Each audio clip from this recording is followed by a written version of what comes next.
Good morning sir. Good morning. Thank you. अरे तुम तो फिर किचन में किसकी आवाज आ रही है? सर राजू और उसकी बीवी आ गए हैं। अच्छा, happy birthday sir. Thank you very much.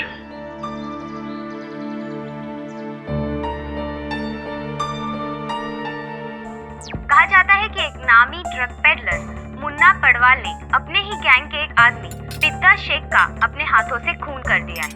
आज इस मर्डर केस का भी फैसला सुनाया जाएगा। Good morning sir. तुम लोग तो दोपहर को आने वाले थे ना? हाँ सर, सोम की तबीयत खराब हो गई और गांव में ठंड भी बहुत थी, इसलिए रात की बस में हम लोग आ गए। तो यहाँ कितने बजे पहुंचे? 1 घंटे पहले सर। एक काम करो, एक केक किचन में ले जाओ, राजू और बच्चे के साथ खा लेना। Happy birthday sir. Thank you. इस केस में जज जस्टिस गोपाल कृष्ण शर्मा ने अब तक बड़े ही कड़े फैसले दिए हैं, खास करके ड्रग माफिया के केसेस में। पिछले 3 साल में उन्होंने 2 बार फांसी की सजा सुनाई है। तो आज देखना ये होगा कि इस केस का परिणाम क्या निकलता है।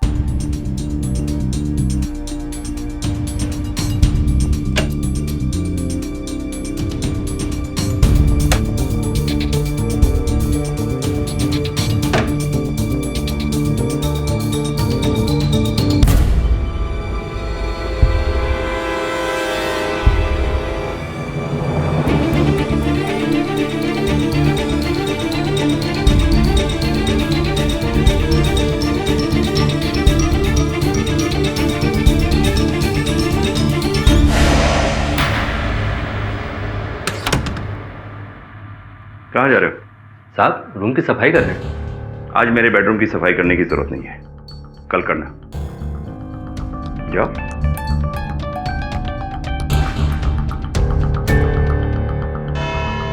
प्रोसिक्यूशन ने केस की गहराई तक जाकर यह साबित किया है कि पिद्दा शेख को मारने के लिए मुन्ना पडवाल के पास वजह तो थी, पर अभी तक कोई हथियार नहीं मिला है और ना ही उंगलियों के निशान।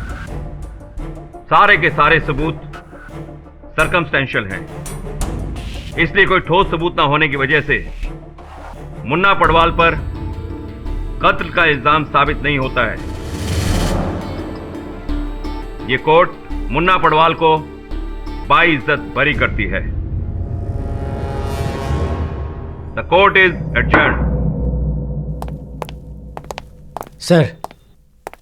क्या है? सर ये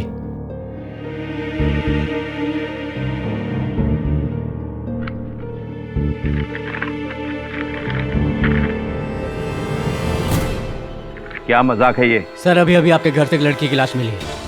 क्या बकवास कर रहे हो तुम? लाश आपके बेडरूम में थी सर। मेरे बेडरूम में? लेकिन मैं तो अभी अभी अपने घर से यहाँ आया हूँ। सर, हम भी आप ही के घर से आ रहे हैं। ये लाश 20-22 साल की लड़की की है, लेकिन इसकी अब तक पहचान नहीं हो पाई। ये इन्फॉर्मेशन हमें आपके सर्वर राजू से मिली। सर, ये लाश की फोटो जो हमें आपके बेडरूम से मिली। नहीं, मैं इस लड़की को नहीं जानता। सर, हमें आपके फिंगरप्रिंट्स लेने होंगे। क्यों? आपको शक है कि यह कत्ल मैंने किया है? सर, फिलहाल आपके फिंगरप्रिंट्स ही काफी है, प्लीज।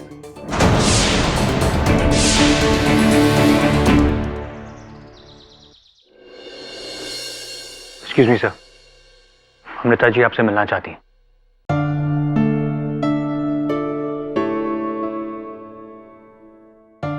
ये क्या सहायता कर सकता हूँ आपकी? मिस्टर पाठक, मैं चाहती हूँ कि जस्टिस शर्मा का केस आप लड़े। न्यायाधीश महोदय के बारे में आज अखबार में पढ़ रहा था। पुलिस ने उन्हें गिरफ्तार किया है। उनके सर पर किसी लड़की की हत्या का आरोप है। सारे साक्ष्य उनके विरुद्ध है, यहाँ तक कि चाकू पर जो उंगलियों के निशान मिले हैं वो भी मेल खा गए। नहीं, शर्मा साहब ने उस लड़की को नहीं मारा है। ये बात आप इतने विश्वास के साथ कैसे कह सकती हैं? मुझे विश्वास है कि शर्मा जी बेगुनाह है। अच्छा, चलिए उनसे मिलकर पता करते। यदि मैं तो उस लड़की को जानता तक नहीं। ये बात मेरी भी समझ में नहीं आ रही है। ये 2 साल पहले अखबार में एक आर्टिकल छपा था, उसकी जेरॉक्स कॉपी है, देखिए शायद याद आ जाए कुछ। अच्छा, तभी तो ये चेहरा जाना पहचाना सा लग रहा है। ये तो काफी पहले की बात है केडी। कुछ साल पहले मैं एक लॉ कॉलेज के फंक्शन में गया था। वहां चीफ गेस्ट बन के गए थे संभवतः। उस लड़की ने सर्वश्रेष्ठ अभिनेत्री का पुरस्कार जीता था आपके हाथों। हाँ केडी, लेकिन उस दिन के बाद मैं इस लड़की को कभी नहीं मिला। मैं सच कह रहा हूं केडी। तो सब उस रात हुआ क्या था? उस दिन सब कुछ नॉर्मल था केडी। मैं कोर्ट से दोपहर को ही घर वापस आ गया था। उसके बाद पूना से मेरी बेटी आ गई मुझे बधाई देने के लिए, क्योंकि अगले दिन मेरा जन्मदिन था। आई तो थी वो दोपहर को, लेकिन उसी रात को वो वापस चली गई। कुछ उदास सी लग रही थी। मेरी समझ में कुछ नहीं आया। उसके बाद मैं किचन में खाना बनाने चला गया, क्योंकि नौकर छुट्टी पर थे। अगले दिन मेरा जन्मदिन था। मेरी बेटी के जाने के बाद मुझे बधाई देने के लिए अमृता आई। उसके साथ मैंने केक काटा। इतनी रात गए अमृता जी आपके घर आई थी। क्या रिश्ता है आप दोनों के बीच? टेंडर हार्ट हाई स्कूल का नाम तो तुमने सुना ही होगा केडी। अमृता उस स्कूल की प्रिंसिपल होने के साथ साथ उसकी मालकिन भी है। अक्सर स्कूल के लीगल मैटर्स में मुझसे कंसल्ट किया करती थी, और फिर हमारी जान पहचान दोस्ती में बदल गई। हालांकि धीरे धीरे हमें यह भरोसा हो गया था कि हम दोनों एक दूसरे के बुढ़ापे का सहारा बन सकते हैं। मेरी एक बेटी है 20 साल की। मुझे समझ में नहीं आया कि वो इस रिश्ते को कैसे लेगी। और दूसरी ओर अमृता का भाई शरत बिल्कुल ये नहीं चाहता था कि हमारी दोस्ती आगे बढ़े। इसलिए हम दोनों ने यह फैसला किया कि इस दोस्ती को कोई दूसरा नाम ना दिया जाए। और फिर केक काटने के बाद अदिति का फोन आया था। हेलो पापा, हैप्पी बर्थडे। थैंक यू बेटा। तुम होती तो कितना अच्छा होता। मैं तुम्हें बहुत मिस कर रहा हूँ बेटा। मैं भी आपको बहुत मिस कर रही हूँ पापा। मैं भी स्टेशन पर ही हूँ। मैं ऐसा करती हूँ, मैं वापस घर आ जाती हूँ। आ जाओ बेटा, आ जाओ। कुछ देर बाद अमृता अपने घर चली गई। जिसके बाद अदिति आई थी वो? नहीं, वो नहीं आ पाई। उसे पूना जाना था, कुछ अर्जेंट काम था। उसका एसएमएस आया था। और उसके बाद मुझे नींद की प्रॉब्लम है, इसलिए मैंने नींद की गोली खाई और थोड़ी देर टीवी देखा। टीवी देखते देखते मैं सो गया। तुम्हारे तीनों फ्रेंड्स आई नहीं? उसके बाद एक जोर से आवाज आई। मेरी आंख खुल गई। मैंने देखा चारों तरफ अंधेरा था। मैं सोफे से उठा और सीधे अपने बेडरूम में चला गया। मुझे यह रियलाइज ही नहीं हुआ कि घर में कुछ हुआ है। ये जो पिस्तौल है आपकी, कहाँ रखते हैं आप? अपने स्टडी के लॉकर में। इसके बारे में आपके अलावा और कौन जानता है? मेरे अलावा ये तो सिर्फ अदिति जानती है, लेकिन वो तो रात को ही पुणे चली गई थी। योर ऑनर, आज की ये तारीख, आज का ये दिन न सिर्फ मेरे लिए लेकिन पूरी अदालत के लिए एक बहुत ही बुरा दिन है। It's a sad day. कभी सोचा भी नहीं था कि जिस शख्स को मैं ही नहीं, पाठक साहब भी, हम सब भी योर ऑनर कह के इज्जत देते थे, आज वही शख्स मेरे सामने यूं कटघरे में खड़ा होगा मुजरिम बनकर। It's painful.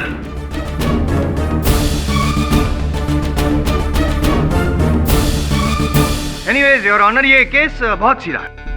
ऑनर, हुआ यूं था कि रिया जी की लाश शर्मा जी के घर से मिली। घर से नहीं, बेडरूम से मिली, खून से लथपथ। उनके माथे पर यहाँ पर गोली चलाई गई थी और सीने में चाकू घोंपा गया था। उस चाकू पर शर्मा जी के उंगलियों के निशान भी थे।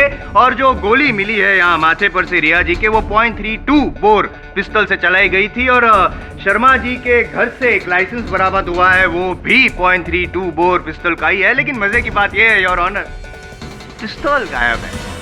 ऐसा कैसे हुआ? हो सकता है ना योर ऑनर, हो सकता है क्योंकि शर्मा जी को इतना एक्सपीरियंस था कि वो मर्डर वेपन को गायब कर दे ताकि कोई सबूत ना रहे। और मेरा एक्सपीरियंस ये कहता है कि जिस दिन वो पिस्टल मिल जाएगी योर ऑनर, शर्मा जी की उंगलियों के निशान भी मिल जाएंगे। क्यों शर्मा जी? मैं यूं ही नहीं कह रहा हूं पाठक साहब, इसलिए कह रहा हूं क्योंकि जिस रात खून हुआ उस रात शर्मा जी और रिया जी के अलावा घर में कोई था ही नहीं। जाहिर सी बात है रिया ने खुद तो अपने आप पे गोली नहीं चलाई होगी, और ये बात साबित भी कर दूंगा मैं मेरे अगले गवाह के द्वारा।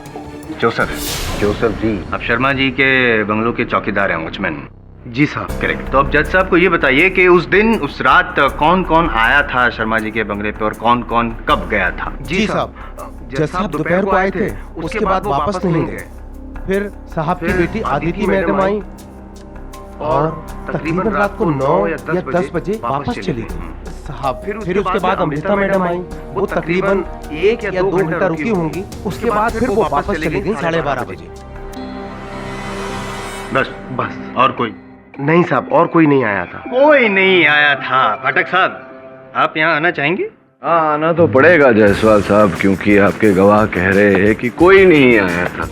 तो जब कोई नहीं आया था तो वो रिया लड़की जिसकी हत्या हुई, जिसके कारण हम यहाँ एकत्रित हुए हैं मुकदमा लड़ने, जब कोई ही नहीं आया तो वो कहाँ से आई? वो भी नहीं आई। नहीं, मतलब देखा नहीं ना इन्होंने आते हुए। आप बैठिए, मैं संभाल दूं। आराम करिए, आराम करिए। क्या जोसेफ, उस रात थोड़ी हाँ साहब, होश में था। अच्छा, एकदम होश में था साहब। साहब मैं तो अपना काम परफेक्ट ढंग से करता हूँ। नहीं, काम परफेक्ट तरीके से तो करते हैं आप, लेकिन होश में थे या नहीं इस पर विवाद किया जा सकता है। क्योंकि राजू बताइए, अदालत को राजू कौन है? साहब घर का नौकर है। शर्मा जी का नौकर राजू जब अपनी पत्नी कमला के साथ लौटा तो उसने आपको बेहोश पाया, नशे की हालत में। धुत आपके बगल में खाली बोतल पड़ी थी, जिसका अर्थ ये हुआ कि पूरी बोतल पी गए थे आप। ऐसा उन्होंने अपने कथन में लिखा है।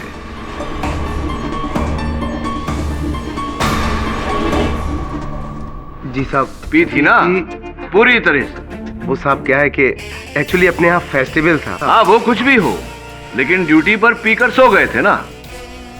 तो जब सो रहे थे तब तो तुम्हें पता कैसे चलेगा कि कौन आया कौन गया? पाठक साहब, जब ये पी के सो गया था तो उसके बाद रिया आई हो, ऐसा भी तो हो सकता है ना? नहीं, ये जब पी के सो गया था उसके बाद हत्यारा आया हो, ऐसा भी तो हो सकता है ना? योर ऑनर, जस्टिस शर्मा कोई साधारण व्यक्ति तो है नहीं। इस अदालत की ये बहुत ही माने हुए निपुण न्यायाधीश है और इन्फ्लुएंशियल भी। सॉरी डिस्टर्ब कर रहा हूँ। इन्फ्लुएंशियल पोजीशन का ही तो फायदा उठाया उन्होंने। शर्मा जी, ये जो लड़की है रिया, आप उसको पहले से जानते हैं क्या? ये बात सच है? वकील साहब, मैं अपनी जिंदगी में हजारों स्टूडेंट से मिला हूं। इस लड़की से भी मेरी बात हुई है, लेकिन पर्सनली मैं इसे नहीं जानता। झूठ बोल रहे हैं आप शर्मा जी। सच मैं बताऊंगा और मोटिव ऑफ मर्डर भी साबित करूंगा। योर ऑनर, जरा सोचिए, शर्मा जी की उम्र 55 साल की है, उनकी पत्नी को मरे हुए कई साल बीत गए हैं, और अचानक एक खूबसूरत 20 साल की लड़की उनके सामने आती है मदद मांगने के लिए, एक स्ट्रगलिंग एक्ट्रेस। इनकी नीयत बिगड़ जाती है, इनके इरादे नेक नहीं रहते, इसीलिए आपने रिया के साथ एक नाजायज रिश्ता जोड़ा। लेकिन आपकी जो उम्र है तो आपको इतना तो अनुभव होगा ही, कैसे जो नाजायज रिश्ते होते हैं शर्मा जी, उनकी उम्र कुछ ज्यादा लंबी नहीं होती।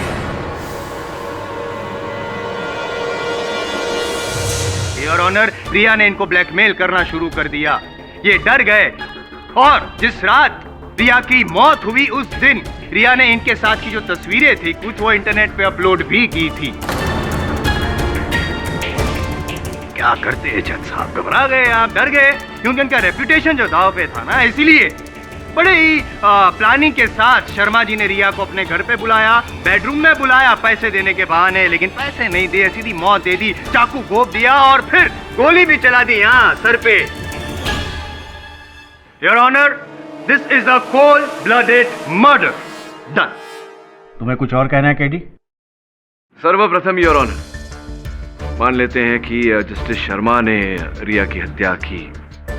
अगर इन्होंने रिया की हत्या की तो ये लाश को ठिकाने लगा देते योर ऑनर, न कि उसे अपने शयन कक्ष में सजा कर रखते, ताकि लाश वहां पाई जाए और ये फंस जाए।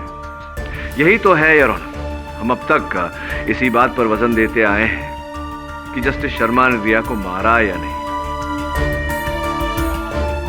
ये नहीं सोच रहे कि इस हत्या से, इस कांड से सबसे अधिक लाभ किसको हुआ। मैं इसलिए कह रहा हूं योर ऑनर क्योंकि मुझे पूरा विश्वास है कि जिस व्यक्ति को इस कांड से लाभ हुआ है उसी ने जस्टिस शर्मा को इस केस में फंसाया है।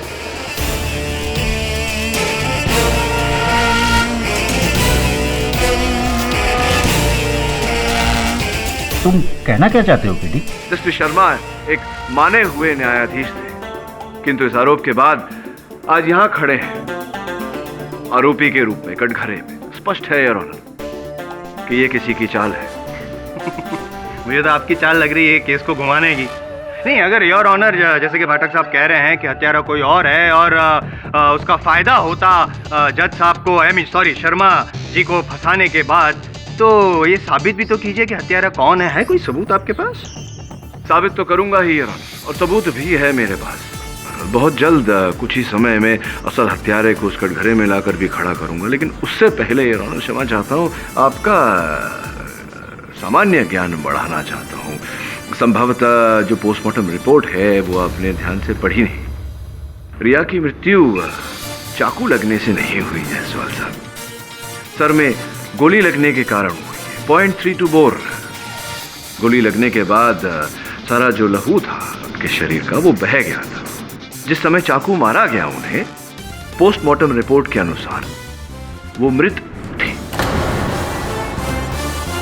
रही प्रोसिक्यूटर साहब की बात की पिस्तौल बरामद नहीं हुई, योर ऑनर मैं कहना चाहूँगा कि इतने माने हुए न्यायाधीश इतना तो जानते ही होंगे कि अगर ये अपने ही लाइसेंस्ड रिवॉल्वर से किसी की हत्या करे तो आरोप इनके सर पर ही आएगा, और जबकि इन्हीं का है लाइसेंस रिवॉल्वर तो उंगलियों के निशान भी उस रिवॉल्वर पर इन्हीं के होंगे।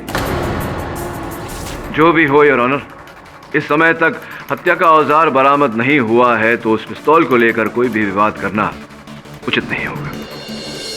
योर ऑनर, मेरा मानना है कि जस्टिस शर्मा निर्दोष है और इसी कारण मैंने इनका केस लिया। जब मैंने इनका केस लिया मैंने पता लगाना शुरू किया कि इनके दुश्मन कौन कौन हैं जो इन पर यह आरोप डालकर इन्हें घात देना चाहते हैं।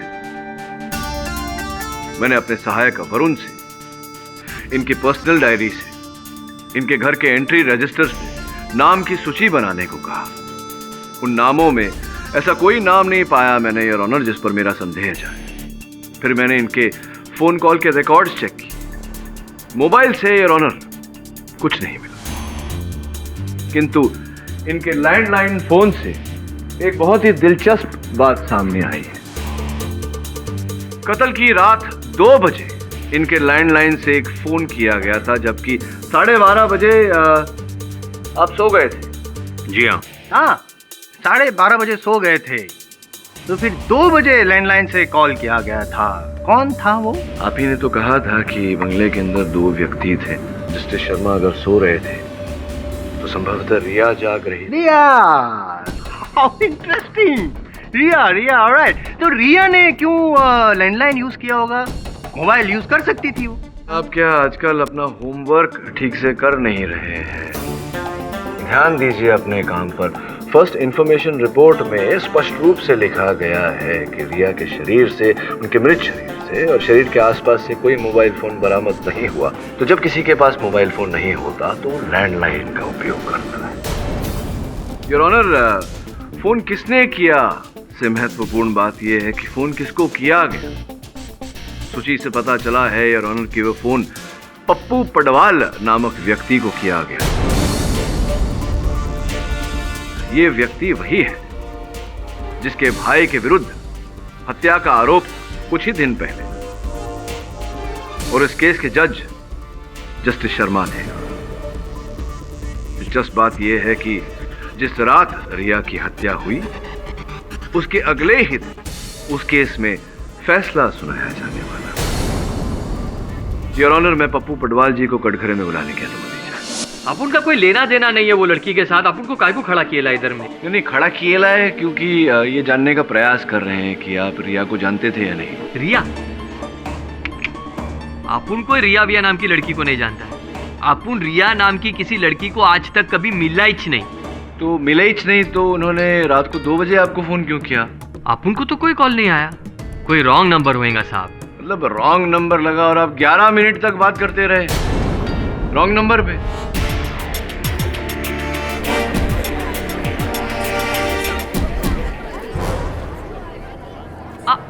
हाँ हाँ हाँ, याद आ गया साहब, याद आ गया। एक लड़की का फोन आया तो था। अभी क्या है ना साहब, हाँ। रात को 2 बजे कोई जवान लड़की का फोन आएगा तो थोड़ा बहुत टाइम पास तो बनता है ना। लेकिन छे, अपन का किस्मत ही खराब है। अक्की मुंबई का फोन छोड़ के उसने अपन को ही रॉन्ग नंबर किया। बोलो बोलो, मतलब बोलो कि चंदन बार के मालिक आप ही हैं? हाँ, क्यों? नहीं यार, क्योंकि चंदन बार के आपके जो कार्यकर्ता है उनका कहना कुछ ऐसा था। ये लड़की तो साहब की आइटम है। आइटम? हाँ, साहब इसको लेकर फिल्म भी बना रहे हैं। हीरोइन बनने आई है ना ये। मतलब आप अपनी फिल्म में उसे हीरोइन लेना चाहते थे, ऐसा वादा किया था आपने उसे, और अब पहचानने से इनकार कर रहे। क्यों झूठ बोल रहे हैं? हाँ साहब, झूठ तो बोला था अपन, क्योंकि अपन को कोई लफड़े में नहीं फंसने का था। वैसे ही अपन का रिकॉर्ड बहुत खराब है। ये बताइए कि उस रात क्यों गई थी रिया जस्टिस शर्मा के यहाँ? किसी विशेष काम से गई होंगी, आपने भेजा होगा। अरे साहब, अपन काय को भेजेगा उसको जज साहब के उधर? अपन को कुछ नहीं मालूम। वो लड़की जिंदा होती ना तो वो खुद ही बोलती कि अपन इनोसेंट है। जिंदा होती तो हम सब यहाँ होते ही नहीं। चलिए बताइए, सच क्या है, बताइए। साहब, अपन सच बोलता है। उस रात अपन अलीबाग में था, बीवी बच्चे के साथ। अच्छा, अलीबाग में थे। जस्टिस शर्मा, क्या कहा था आपने? आप 12:30 बजे ही टीवी देखते देखते सो गए थे? जी हाँ। इसका मतलब जब आप जागे तो अंधेरा था कमरे में। कहने का अर्थ यह है कि टीवी बंद था। जी हाँ। लेकिन आपने तो कहा था कि आप टीवी देखते देखते सोए थे। उस समय टीवी ऑन था। मुझे तो अच्छी तरह याद है कि मैंने टीवी को ऑफ नहीं किया था। अगर आपने टीवी बंद नहीं किया था तो आपके अतिरिक्त तो उस घर में केवल रिया थी, जिनकी हत्या रात को 2:30 बजे हो चुकी थी। अगर रिया ने लाइट्स बंद नहीं की तो किसी तीसरे ने की।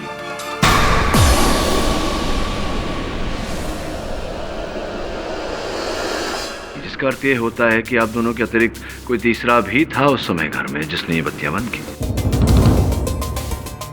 योर ऑनर, ये जो घर की बत्तियां बंद करना, घर का सामान ठीक से लगाना, ये एक आदत वाली बात होती है जो केवल घर की महिला करती है या घर का नौकर।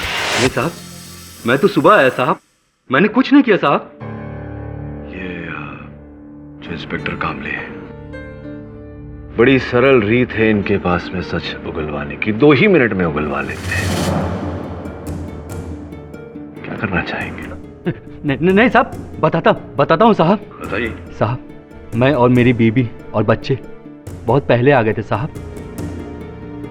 थोड़ी देर बाद साहब जब मैं बाहर निकला तो हॉल में देखा टीवी चल रहा था और साहब सो रहे थे। फिर मैं अंदर गया और टीवी बंद कर दिया साहब। अच्छा, तो घर के अंदर प्रवेश कैसे किया आपने? वो साहब, घर के पीछे जो किचन का दरवाजा है उसकी एक चाबी मेरे पास और एक चाबी जोसेफ के पास साहब ने दे रखी थी, ताकि हम घर के अंदर कभी भी आ जा सके साहब को बिना डिस्टर्ब किए। और फिर क्या हुआ? साहब, मैं अपने कमरे में गया और सो गया। नहीं तो फिर आपने पुलिस को झूठ क्यों बोला कि आप सवेरे आए थे? साहब, मैं डर गया था साहब, मैं डर गया था साहब। जब मैं लाइट्स बंद करने किचन की तरफ जा रहा था तो तभी रास्ते में। पहचानता है ना अपन को? देख, ये बड़े लोग के बीच की बात है। बीच में आएगा ना तो अपन भूलता नहीं है किसी को, समझा? मुझे लगा जज साहब और पप्पू पडवाल में कुछ लेना देना है, और जब उस लड़की की लाश मिली तो मैं डर गया साहब। मैं इस मामले में नहीं पढ़ना चाहता था साहब, इसीलिए मैंने झूठ बोला। तो पूरी तरह से फंस गए हैं आप पप्पू जी। क्या कर रहे थे आप शर्मा जी के घर उस रात? देखो साहब, अपन को कोई लफड़े में नहीं फंसने का था। अपन तो खाली शर्मा साहब का स्कैंडल बनाने को मांगता था, बस।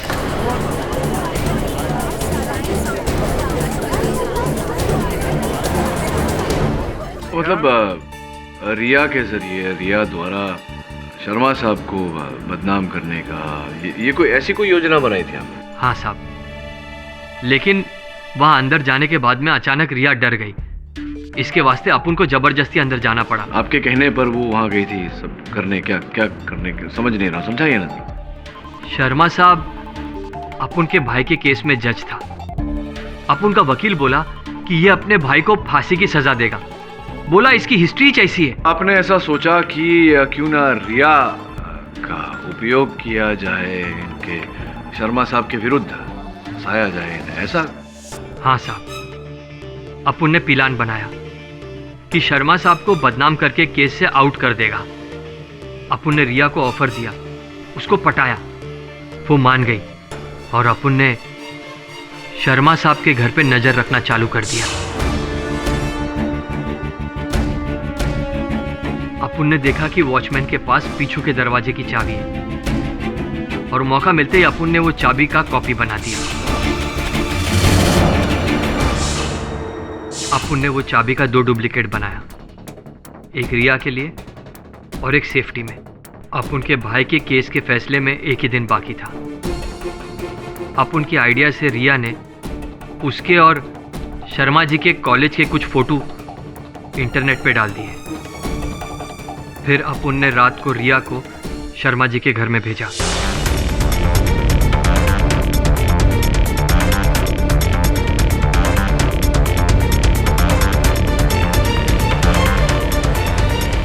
रात को 1 बजे रिया शर्मा जी के बेडरूम में पहुंच गई।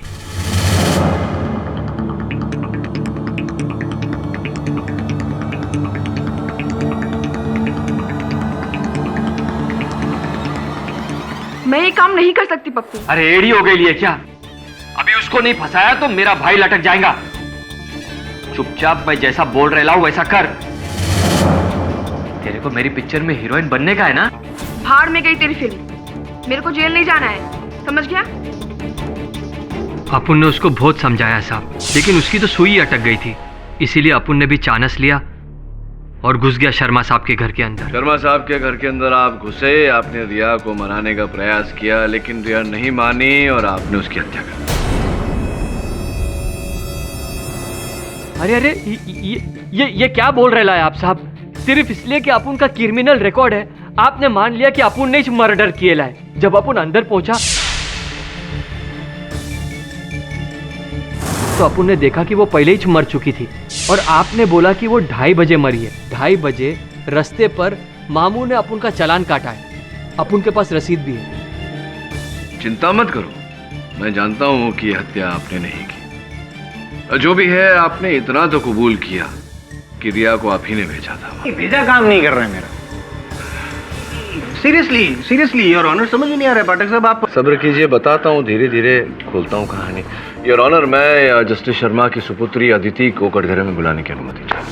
अदिति उस रात अचानक क्यों चली गई? क्या वाकई कॉलेज का कोई काम आ गया था या आपको आपके पिताश्री और अमृता जी के बीच जो संबंध है उसका ज्ञान हो गया?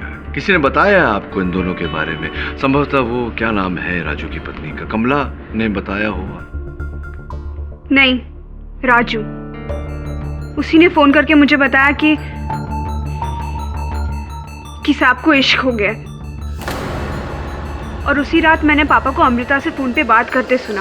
अमृता, अदिति यहाँ घर पे आई हुई है। मुझे बहुत गुस्सा आया।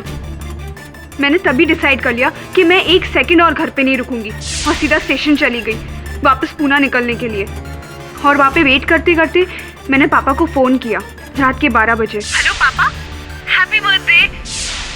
से बात करने के बाद मुझसे रहा नहीं गया तो मैंने उनसे कहा कि मैं वापस घर आ रही हूँ। पर फिर सेलफोन है, सेलफोन कंपनी के अनुसार सेलफोन का एक लोकेशन ट्रैकिंग डिवाइस होता है, तो उस समय आपका सेलफोन आपके पापा के घर पर ही लोकेटेड था रात के 2:30 बजे। तो आप आई, बुरा लगा आपको, आप पापा को विश करने आई और बिना विश करे चली गई। हाँ, मैं जब पापा से मिलने वापस गई थी तब मैंने वहाँ पे अमृता को देखा घर से निकलते हुए, और अमृता को वहाँ देखकर मुझे बहुत गुस्सा आया। इसलिए मैंने उसी टैक्सी वाले को कॉल किया और उसमें वापस पूना चली गई। ये बात आपने पहले क्यों नहीं बताई? क्योंकि मुझे लगा ये बात इतनी इम्पोर्टेंट नहीं है, इसलिए मैंने नहीं बताई। ओके, बैठिए। That's all your honour. Your honour, इसका मतलब कि अदिति ने भी खून नहीं किया। मिस्टर जायसवाल, मुझे इस केस के बारे में आपसे कुछ बात करनी है। मुझे मालूम है पिस्तौल कहाँ है और किसने छुपाई है।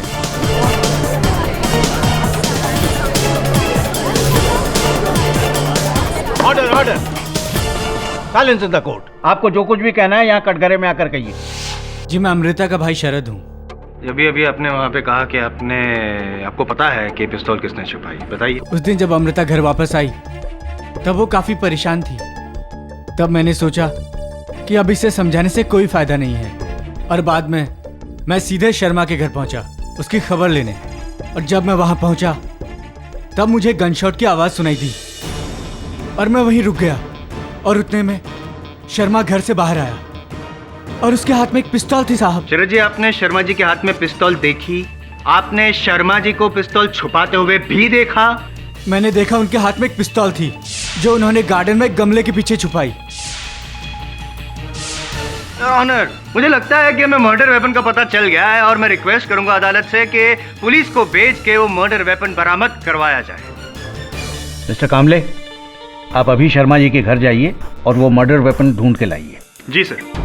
शरद जी, जब आप जानते थे कि शर्मा जी ने वहाँ पिस्तौल छुपाई है तो आपने ये बात पुलिस के समक्ष क्यों नहीं रखी? साहब, उस दिन मैं बहुत डर गया था और इसीलिए उल्टे पांव ही वापस घर चला गया।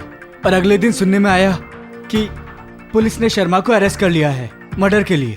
तब मुझे लगा कि अब इंसाफ होगा, पर अदालत में बैठे बैठे मुझे कोई चीज खाई जा रही थी और ऐसा लग रहा था इन सब बातों में कहीं कातिल निकल ना जाए। इसलिए मैंने तुरंत यहाँ के सब कुछ बोल दिया। सर, झूठ! केडी ये झूठ बोल रहा है। ये पहले से ही मुझसे नफरत करता है।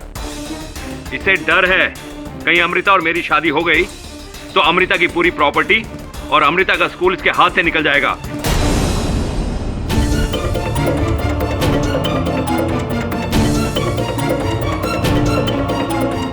शरद जी, बैठिए ना, आप खड़े क्यों हैं? योर ऑनर, मैं अमृता जी को कटघरे में बुलाने की अनुमति चाहता हूं। अनुमति है। अभी अभी आपके भाई साहब ने कहा कि आपको परेशान देखा जब उन्होंने, उसके बाद वो शर्मा जी से मिलने चले गए। वहां क्या थी आप उस रात? परेशान थी किसी बात को लेकर? जी। आज मेरी बेटी अदिति आई थी और वापस चली गई। मुझे नहीं लगता कि वो किसी काम की वजह से वापस गई है। आपका मतलब? अमृता, शायद उसने मुझे तुमसे फोन पर बात करते हुए सुन लिया, इसीलिए वापस चली गई। इसमें उसका कोई दोष भी नहीं है, क्योंकि इस दुनिया में मेरे अलावा उसका और कोई नहीं है। वैसे भी अदिति मेरी जिंदगी का एक अहम हिस्सा है। मेरी वजह से उसे कोई परेशानी हो, ये मैं बिल्कुल बर्दाश्त नहीं कर सकता अमृता, बिल्कुल बर्दाश्त नहीं कर सकता। इससे पहले कि हमारा ये रिश्ता और आगे बढ़े या एक नया रूप इख्तियार कर ले, मैं चाहता हूं कि इसे यहीं रोक दिया जाए, बस। इनफैक्ट मैं तो ये चाहूंगा कि आज के बाद तुम अपने लीगल मैटर्स को कंसल्ट करने के लिए किसी और को ढूंढ लो, किसी और को ढूंढ लो। मैं जब घर पहुंची तो मुझे परेशान देखकर शायद शरद को गुस्सा आ गया हो और वो चला गया हो शर्मा जी के घर। हाँ, तो क्या लगता है आपको? मुझे समझ नहीं आ रहा कि शर्मा जी और खून नहीं, मुझे यकीन नहीं हो रहा कि उन्होंने ये कत्ल किया है। पर शरद झूठ क्यों बोलेगा? शरद झूठ नहीं बोल रहा है। मुझे यकीन नहीं हो रहा कि उन्होंने ये कत्ल किया है। पर शरद झूठ क्यों बोलेगा? शरद झूठ नहीं बोल रहा है। झूठ तो आप बोल रही हैं अमृता जी। हाँ? अब देखिए ना, आपने झूठ बोला शर्मा साहब से कि आप पहले से विवाहित नहीं हैं, जबकि आप पहले से विवाहित हैं। आपके पूर्व पतिदेव का देहांत हो चुका है।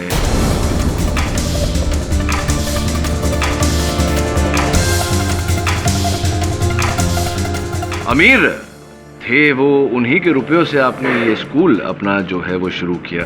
स्कूल की जहाँ बात आई तो जिस बैंक में आपके स्कूल का खाता है उनके साथ मैंने बातचीत की, सूची निकलवाई तो पता चला 9 करोड़ 55 लाख रुपए का कर्जा है आपके स्कूल पर। इन सब चीजों का इस केस से क्या मतलब है? नहीं, वो ये है कि बैंक ने आपको वो ऑर्डर भेजा था ना, टेक ओवर ऑर्डर, कि अगर आप उनके रुपए ना दे पाए तो कब्जा कर लेंगे आपके स्कूल पर, टेक ओवर कर लेंगे।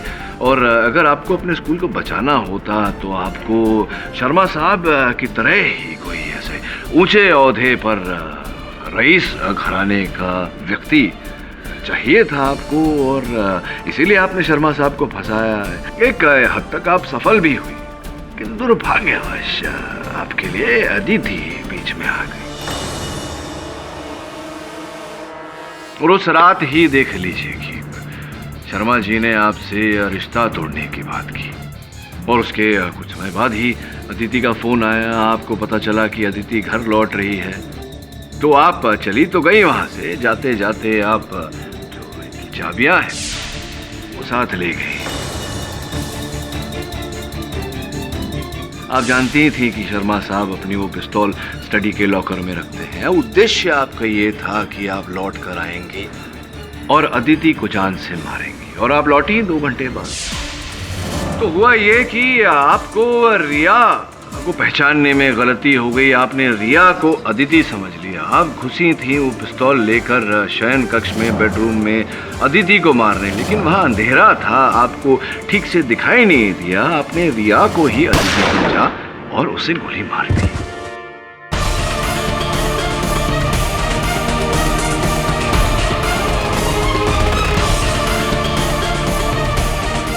जिसके पश्चात अब वहां से ओझल हो गई। इस बात का क्या सबूत है आपके पास? अरे ये लीजिए, याद ही नहीं रहता आजकल कुछ। ये रुमाल को तो अवश्य पहचानती होंगी आप। हाँ, ये मेरा ही रुमाल है। हाँ, जानता हूँ आप ही का रुमाल है। ये जो रुमाल है वो दूसरे दिन सवेरे शर्मा साहब को अपने शयन कक्ष में, अपने बेडरूम में मिला। ये बात बताइए, आप तो गई नहीं थी बेडरूम की ओर, तो आपका रुमाल वहां कैसे पहुंच गया? मुझे कैसे पता होगा? नहीं, आपका रुमाल है, आपको पता होना चाहिए। आप ही बताइए, कहानियां तो आप बना रहे हैं। मैं कहानी बना नहीं रहा, कहानी बता रहा। अदिति ने जब आपको घर के बाहर देखा, उस समय रात के 2:40 हो रहे थे। आप तो 12:30 बजे ही वहां से चली गई थी, तो उसके 2 घंटे 10 मिनट बाद आप क्या कर रही थी वहां? शरद ने शर्मा जी को गन छुपाते हुए देखा, उसका क्या? योना,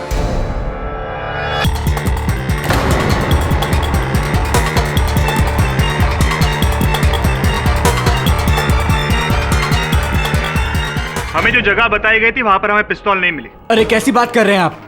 आपने ठीक से ढूंढा नहीं होगा। वो पिस्तौल वहीं होनी चाहिए जहां मैंने बताई थी। हाँ, पर वहां पर नहीं मिली।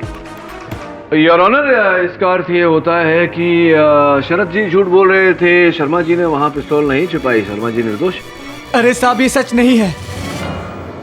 इंस्पेक्टर साहब, आपने ठीक से ढूंढा नहीं होगा। आपने उस गमले के पीछे देखा? नहीं, लेकिन वहां पर नहीं मिली। अरे कैसे नहीं दिखी? गन वही है, मैंने खुद देखा है, गन वही है। शरद जी, क्यों आप एक पुलिस वाले के साथ तर्क कर रहे हैं? मान लीजिए कि झूठ बोला आपने शर्मा जी को वहां पिस्तौल छुपाते हुए देखा ही नहीं। अरे नहीं साहब, गन वही है, मैं बोल रहा हूँ, गन वही है साहब, मैंने खुद देखा है। अरे वहां नहीं है तो हो सकता है शर्मा जी ने निकाल ली हो वहां से। अरे छुपाई तो मैंने थी, तो शर्मा कैसे?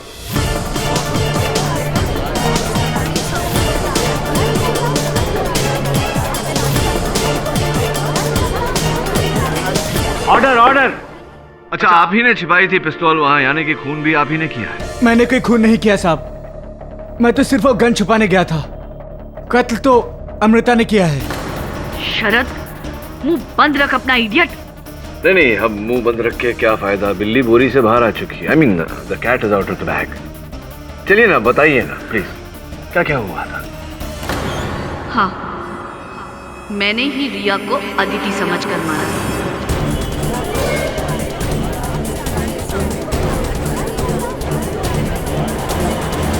साहब, उस दिन अमृता ने मुझे घर पर आकर सब कुछ बता दिया। एक तो वो वहां घर की चाबी लेके आई, और दूसरी बात, वो इस पिस्तौल के ऊपर अपने फिंगरप्रिंट्स मिटाने ही भूल गई।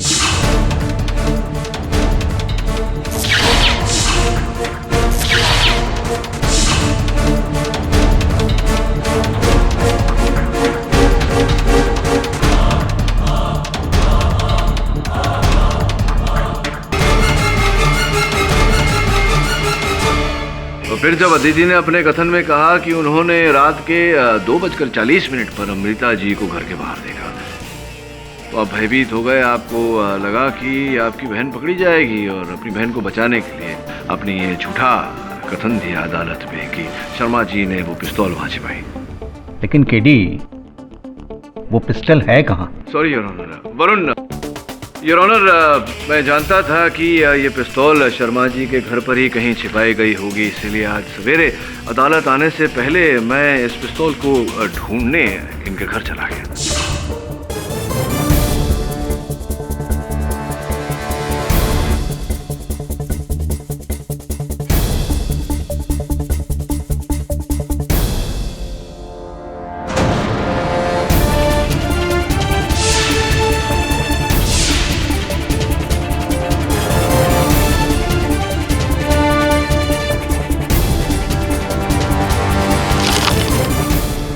क्षमा चाहता हूँ योर ऑनर कि पिस्तौल के मिल जाने के बाद भी मैंने इसे छिपाए रखा। पहले से ही मुझे संदेह था अमृता जी और शरद जी पर। मैं जानता था कि शरद जी केवल ढोंग कर रहे हैं दोनों के रिश्ते को नापसंद करने की। योर ऑनर, मैंने ये बात केवल इसलिए छिपाई ताकि अदालत में ये कबूल करें कि हत्या इन्होंने की। अमृता और शरद ने चूंकि अपना जुर्म कबूल किया है, इससे मिस्टर शर्मा की बेगुनाही साबित होती है। इसलिए यह अदालत मिस्टर शर्मा को बाइज्जत बरी करती है और शरद और अमृता को फौरन हिरासत में लेने का हुक्म देती है। साथ ही पप्पू को भी हिरासत में लेने का हुक्म देती है। The court is adjourned. KD. हाँ जी सर। केस हारा हूँ, हिम्मत नहीं आ रहा हूँ। प्रणाम सर, प्रणाम। KD, thank you very much, I am obliged.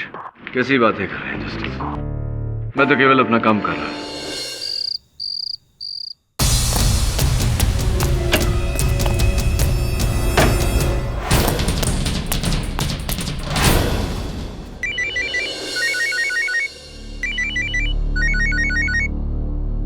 हाँ अभिनव। पापा, मुझे लगता है उन्होंने मुझे ढूंढ निकाला है। क्या? हाँ, मैंने अभी होटल के बाहर पुलिस की जीप देखी है। देखो अभिनव, घबराओ मत, हो सकता है वो लोग कोई और काम से आए हो। I don't know what to do, क्या करूं मैं? देखो बेटा, हिम्मत से काम लो। मैं हूं ना तुम्हारे साथ।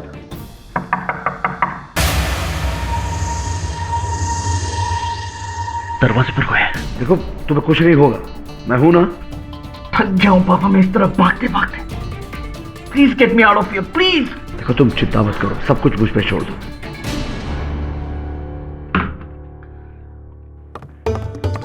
किसका फोन था?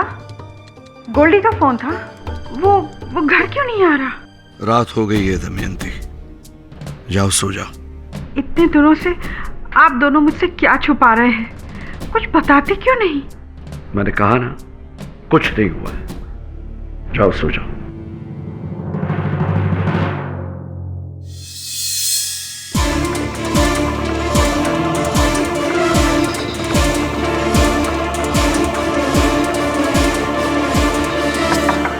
हाउसकीपिंग। क्या काम है? तौलिया बदलना था सर, 2 मिनट लगेगा। नहीं चाहिए, जाओ। लेकिन सर। बोला ना, नहीं चाहिए, जाओ।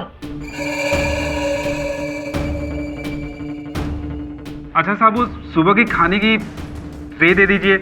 अगर किचन बंद हो गया तो प्रॉब्लम हो जाएगी।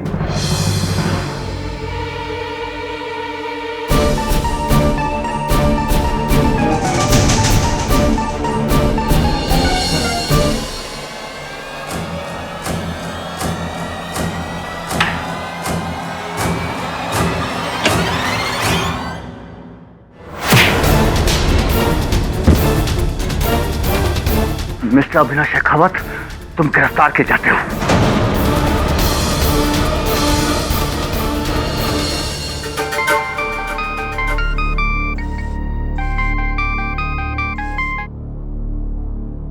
हेलो, एक अच्छी खबर है टोंग सर, अभिनव शेखावत जयपुर की लॉज से पकड़ा गया। जब्बार, इब आया ऊंट पहाड़ के नीचे। करमवीर शेखावत, इब के करोगे के?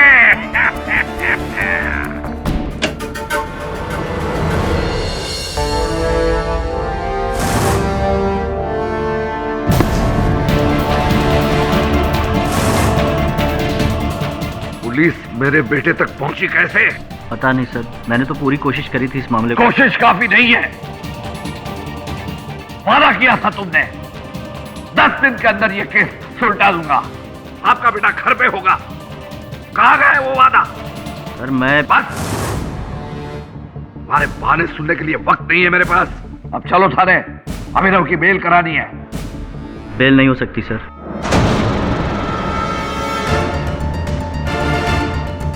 इनफैक्ट सर मैं अभी पुलिस स्टेशन होकर आ रहा हूँ।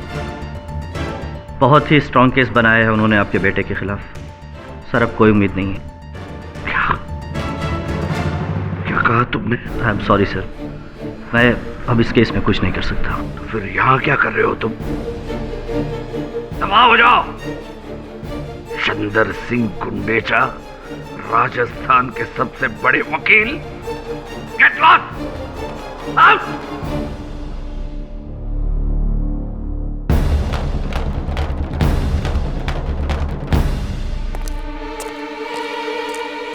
पुलिस? गोल्डी को पुलिस ले गई? मेरा गोल्डी इतनी मुसीबत में था और इतने दिनों आपने मुझे कुछ बताया तक नहीं। एक बेटा तो खो चुकी हूँ आपकी जिद में, अब दूसरा नहीं खोना चाहती। दमयंती, मैं गोल्डी को कुछ नहीं होने दूंगा। कैसे? आपकी आखिरी उम्मीद तो चली गई मुंह फेर कर। अब एक ही उम्मीद और है।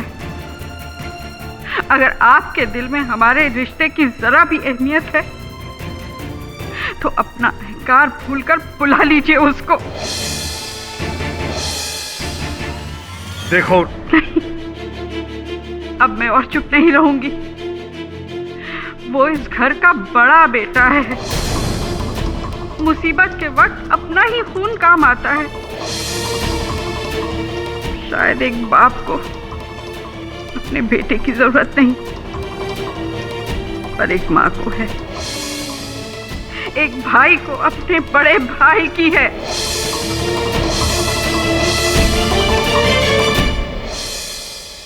अभिनव,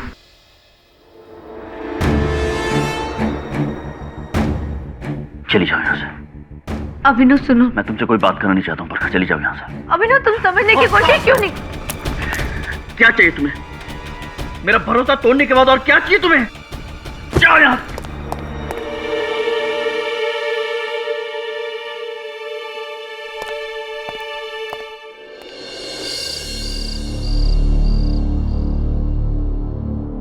अगर आपके दिल में हमारे रिश्ते की जरा भी अहमियत है तो अपना अहंकार भूलकर बुला लीजिए उसको। वो इस घर का बड़ा बेटा है। मुसीबत के वक्त अपना ही खून काम आता है।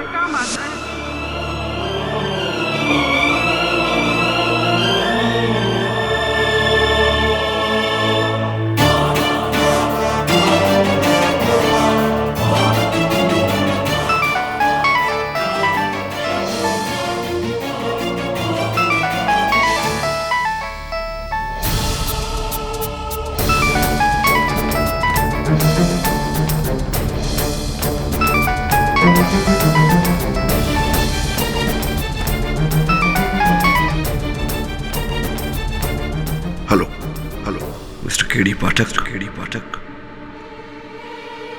क्या आप जयपुर आ सकते हैं? अगर आ सकते हो तो कल ही आ जाइए। सुबह।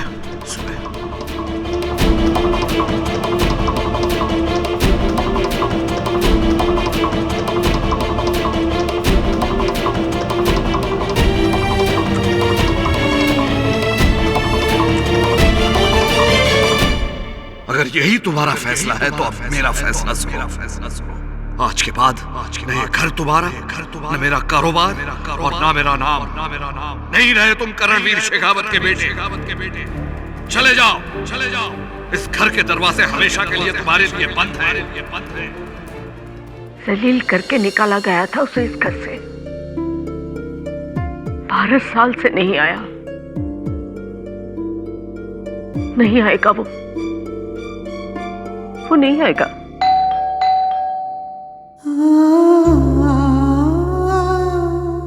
कभी खुशी कभी गम, न जुदा होंगे हम। कभी खुशी कभी गम। 12 साल क्यों नहीं आए? गुड्डू, मेरे बच्चे। आ गए तुम?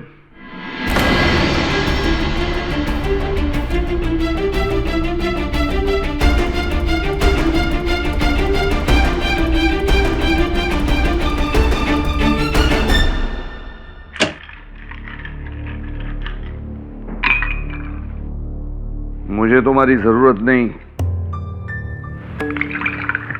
बड़े बड़े लॉयर्स पड़े हैं मेरे पास। मैं तो तुम्हें बुलाना भी नहीं चाहता था। तुम्हारी माँ ने कसम दे दी। अगर अब भी ना कहो, कहना चाहो तो कह सकते हो। मैं किसी और लॉयर को नियुक्त कर दूंगा इस केस के लिए। किस केस में?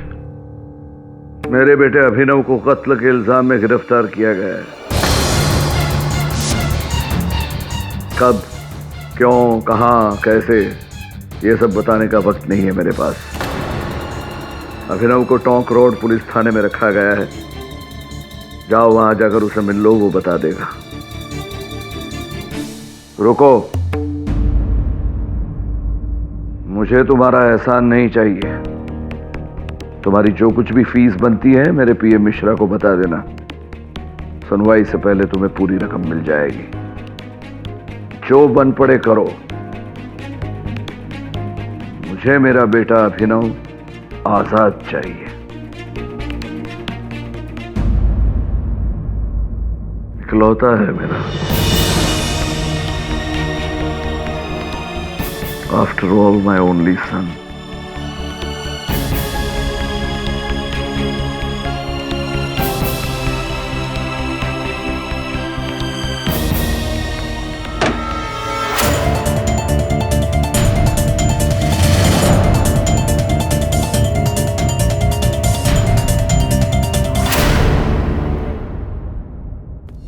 अभिनव,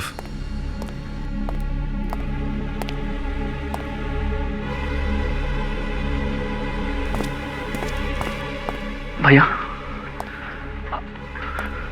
मैं फंस गया हूं। मैंने कुछ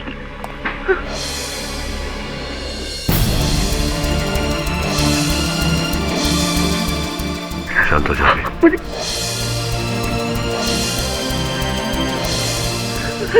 मैं किसी को मेरी बात। हाँ मेरे बैठ। रोना बंद कर और शुरुआत से बता क्या क्या हुआ था।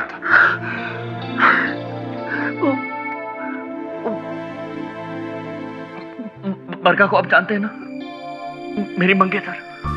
अभी 6 महीने पहले हमारी सगाई हुई थी। वो माँ चाहती थी आपको मंगनी पे बुलाना, लेकिन पापा। ये सब बातें भूल जा। क्या हुआ था ये बता। समझ में नहीं आ रहा ये सब कैसे हो गया। मैं 1 महीने के बाद मेरी उससे शादी होने वाली थी। अभी 15 दिन पहले की बात है। मैंने कहा कि फिल्म भी ले जाता हूँ। उसने कहा कि नहीं, मुझे अपने दोस्त की मंगनी में जाना है। मैंने कहा ठीक है। मैं अपने दोस्तों के साथ वो क्लब चला गया था और क्लब में देर हो गई थी। रात को जब मैं लौट कर आ रहा था तो मैंने उसकी गाड़ी आमेर रोड के बाहर देखी।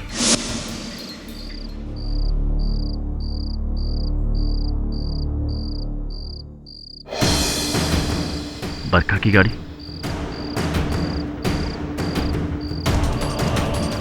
बरखा ने मुझसे झूठ कहा था, वो किसी आदमी के साथ थी, पर उसका चेहरा मुझे ठीक से दिखाई नहीं दिया।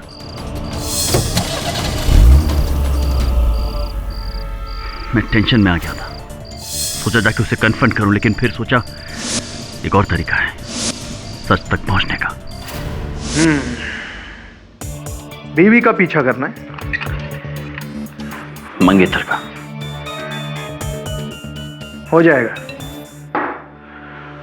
लेकिन अगर कुछ है तो मुझे प्रूफ चाहिए, समझे? मिल जाएगा सर जी, फुल प्रूफ मिल जाएगा।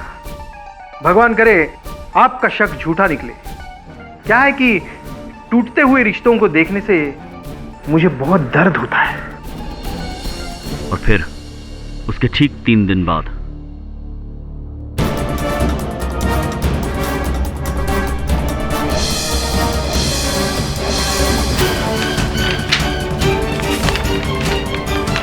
आई एम सॉरी सर, आपका शक सही निकला। क्या नाम है उसका? बरखा। सॉरी, जगदीश खुल्लर नाम है उसका। जगदीश खुल्लर? जी, बहुत बड़ा आदमी है। इस शहर का डिप्टी म्युनिसिपल कमिश्नर है वो। बिल्डिंग के सारे प्रोजेक्ट्स वही करवाता। रहता कहाँ है? अपने अमर रोड पे गोलीमार मैदान के पास उसका बंगला है, C35। सर ये फोटो। सर, तूने खुल्लर के घर का पता क्यों मांगा था? गया था तू वहां? हाँ, मैंने सोचा जाके खुल्लर की खैर ले लूं, लेकिन जब मैं वहां पहुंचा तो मुझे अकल आई कि पहले मुझे बरखा को कन्फ्रंट करना चाहिए, उससे पूछना चाहिए। Pick up the phone Barkha, come on, pick up the phone, pick up the phone, damn it, pick up the phone बरखा।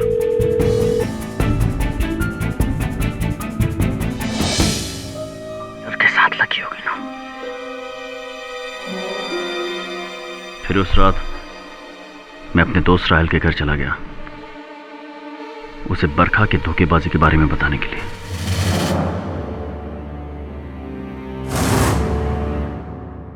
बस कर यार गोल्डी। बस कैसे करूं? मुझे धोखा दिया उसने, मुझे। जान से मार दूंगा उसे मैं। और क्या मिलेगा उससे? मैं तो कहता हूं कि तू बहुत लकी है, शादी से पहले ये सब पता चला। छोड़ दे बरखा। छोड़ कैसे दूं यार? छोड़ कैसे दूं? उल्लू का पट्टा समझा क्या मुझे? अभिनव शेखावत नाम है मेरा।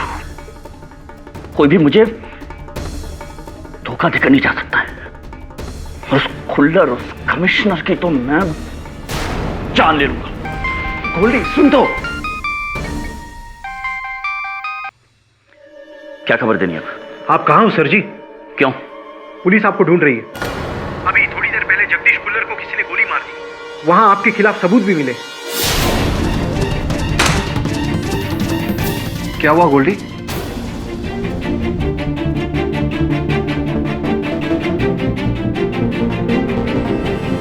क्या हुआ गोल्डी? खुल्लर। क्या हुआ खुल्लर को? पापा, पुलिस ढूंढ रही है हमें। You idiot! क्या जरूरत थी उस आदमी के घर पे जाने की? तुझे पता है ना मेरा और उसका। खैर अब सुन, तू कहां है? राहिल के घर पे। तो ठीक है, यहां से निकल और अजमेर पहुंच जा, शुक्ला जी के गेस्ट हाउस में। और किसी को पता नहीं चलना चाहिए कि तू वहां है, जब तक मैं ये मामला सुलझा नहीं लेता। और तू अजमेर जाने के लिए निकला है, वो भी किसी को पता ना चले, ठीक है? मैं सब कुछ संभाल लूंगा। फिर दिल्ली से अजमेर, अजमेर से जयपुर, जयपुर से उदयपुर, बस भागता रहा, छिपता रहा, इस डर से कि कहीं पकड़ा ना जाऊं। मुझे नहीं भागना था, लेकिन पापा के कहने पे मैं भाग गया। और अब तो केस बिगड़ गया ना भैया। सब यही सोच रहे कि मैं खून करके भागूं। भैया प्लीज मुझे बता दीजिए, सेव मी प्लीज, क्योंकि सिर्फ आप ही जो मुझे बचा सकते हैं। और बचपन से आप ही ने मुझे बचाया है। याद है स्कूल में एक बार प्रिंसिपल ने मुझे पनिश किया था इस इल्जाम में कि मैंने वॉल पे कुछ लिखा था, और तब आपने मुझे बचाया था ये साबित करके कि वो लिखावट मेरी नहीं थी। भैया मैं तब भी निर्दोष था और आज भी निर्दोष हूं। मां की सौगंध। डोंट वरी, कुछ नहीं होने दूंगा तुझे। एक बात बता, फोरेंसिक्स के अनुसार कुल्लर की हत्या 9 बजे हुई। 9 बजे तू अपने दोस्त के साथ था ना? क्या नाम उसका? राहिल खान। 9 से तकरीबन 11 बजे तक मैं वहीं था भैया। श्योर? हाँ। गवाही की जरूरत पड़ेगी।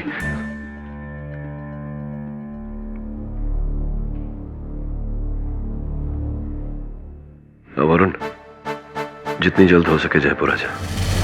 जी सर। क्या?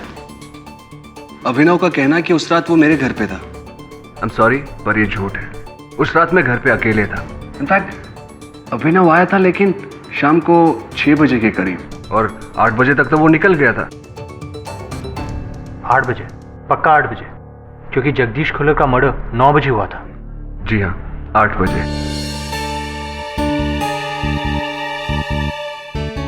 पर अभिनव तो कुछ और ही कह रहा है। देखिए, मैं मानता हूं अभिनव मेरा दोस्त है, हम कॉलेज में एक साथ पढ़ते थे, पर इसका मतलब ये नहीं है कि मैं उसे बचाने के लिए अपने आप को फंसा दूं। I hope you understand me. I understand. Thank you.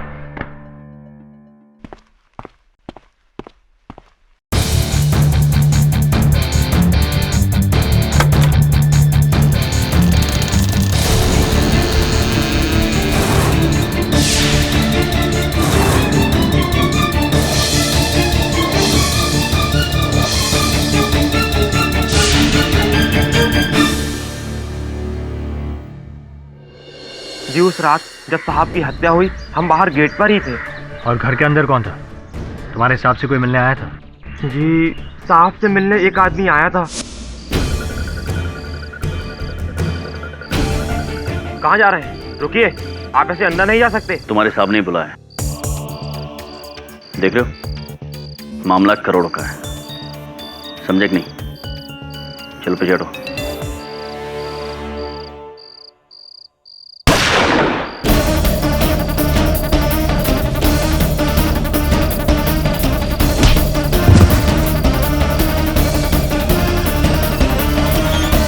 इतनी जोर से धक्का मारा साहब कि हमारा हाथ कट गया। अब तो ये कोई बेवकूफ भी देख के बता सकता है कि हमारे साहब को उसी लड़के ने मारा। अदालत में छोड़ेंगे नहीं उसे, सच सच सच कहेंगे, गया वो लड़का।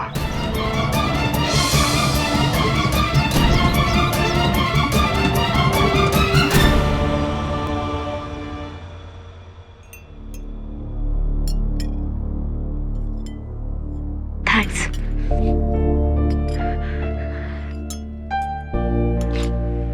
पता नहीं ये सब क्या हो रहा है।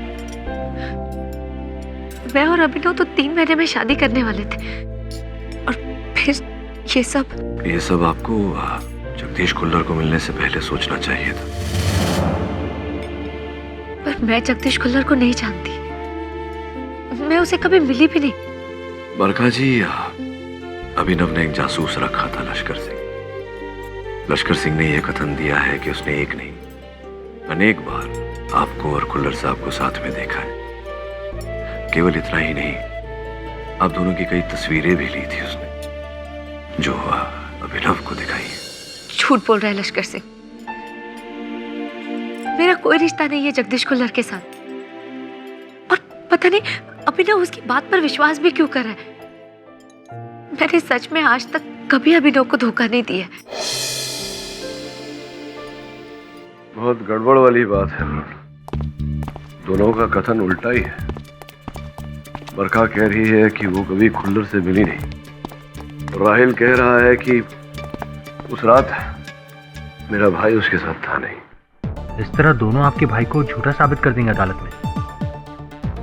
ऊपर से जगदीश खुल्लर का वो सिक्योरिटी गार्ड उजागर सिंह, उसने तो अभिनव को आते हुए भी देखा है अंदर। सर इस केस में उसकी गवाही मेन है। समझ में आ रहा है कि डिफेंस लॉयर गुंडेचा ने क्यों अपने हाथ धो लिए इस केस से। गुड्डू जी माँ। आ गया तू? जी माँ। सारे गवाह सारे सबूत मेरे भाई के विरुद्ध है। वो जासूस लश्कर सिंह जिसने तस्वीरें खींची थी, उसका पता चला? हाँ सर, मैं वहाँ गया था पर उसके ऑफिस पर ताला लगा हुआ था। कमाल है, कल केस की सुनवाई है, वो इतना अहम कहाँ बदलाव होता है। केस कैसा चल रहा है? चल रहा है। गोल्डी वापस आएगा ना जल्दी? तू चिंता मत कर, आ जाएगा। भाई ये मेरा सहायक है वरुण। नमस्ते। जीता रहे। लो चाय पियो। Thank you. बैठो। असिस्टेंट हो तो इसका ख्याल रखा करो। ये खाने पीने के बारे में इतनी बदसलूकी करता है, देखो कितना दुबला हो गया है। कौन ख्याल रखेगा मेरा? ये कैसी बातें कर रही है माँ? वैसे अगर मैं दुबला हो गया हूँ तो ये क्या है फिर? इसकी टांगे देखो, माचिस की तीलियां जैसी है। Come on sir. How is it going पाठक?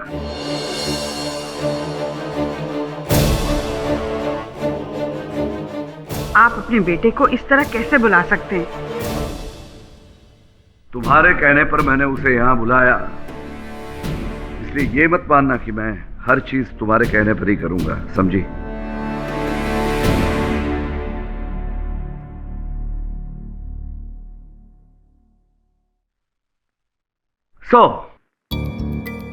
सुना है कि अभिनव के पक्ष में गवाहों को ढूंढने में आपको दिक्कतें हो रही है। उन गवाह से कहो कि अपना मुंह खोले, चाहे उतनी रकम मैं उसमें भर सकता हूं, लेकिन अदालत में अभिनव का साथ दें। कह देना उनसे पाठक, अभिनव का वकील हूं मैं, कोई दलाल नहीं जो गवाहों के साथ सौदेबाजी करता फिरूं। अभी तक नहीं बदले, अब भी नहीं बदले। अगर ये जानते हो तो ये भी जानते होंगे कि मुझे जो चाहिए वो पाने के लिए मैं कोई भी हद तक जा सकता हूं, और इस केस में मुझे चाहिए अभिनव की रिहाई, किसी भी कीमत पर, हमारी, मेरी या किसी और की। Have your T, be comfortable.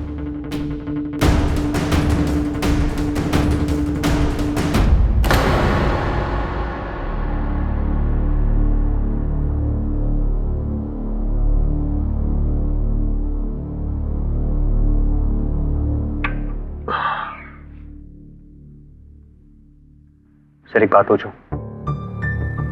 आपके फादर का सरनेम शेखावत और आपका पाठक। पाठक मेरी मां का उपनाम है वरुण। शेखावत नाम से तो मेरे पिताजी मुझे वंचित कर चुके हैं। क्यों सर? बड़ी लंबी राम कहानी है, सुनाऊंगा किस दिन। इस समय पूरा ध्यान केस पर लगाना पड़ेगा।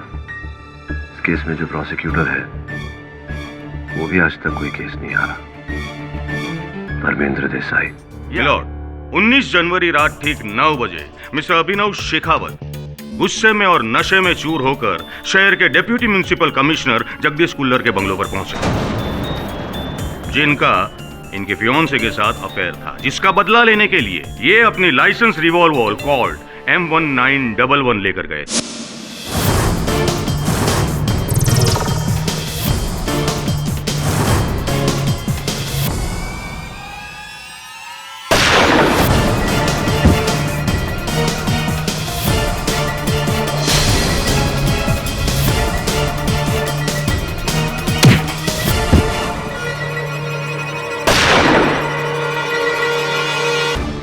उस रात खुल्लर साहब के बंगलों के बाहर तुम ही थे और तुमने इस आदमी को उनको मारकर बाहर जाते हुए देखा।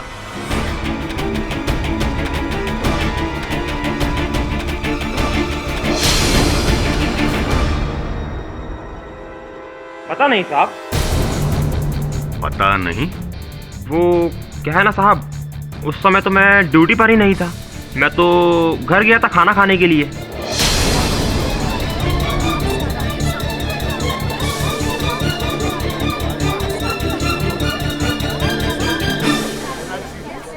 Order order. लेकिन उजागर सिंह, तुम ही ने हमको बताया था कि तुमने इस आदमी को पहले बाहर से अंदर जाते हुए देखा और फिर अंदर से बाहर जाते हुए देखा। नहीं साहब, मैंने ऐसा नहीं बोला, न देखा। मैं तो उस समय ड्यूटी पर था ही नहीं। पता नहीं कौन घर के अंदर आया और किसने मेरे साहब को मारा।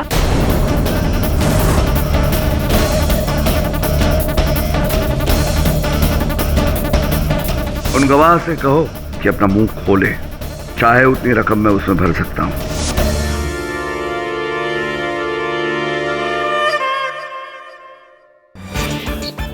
आफरी गो न उमरी करो।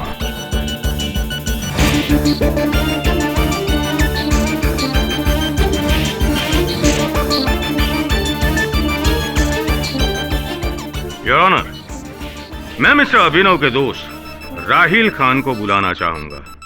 इजाजत है।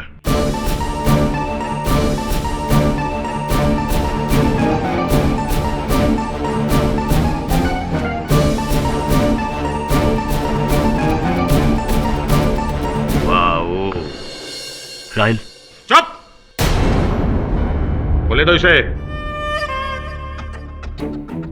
हाँ तो राहिल, उस शाम अभिनव तुम्हारे साथ था, वो भी नशे में चूर। फिर उसने अपनी पिस्टल उठाई और कहा कि वो जगदीश खुल्लर के घर जा रहा है उसे मारने।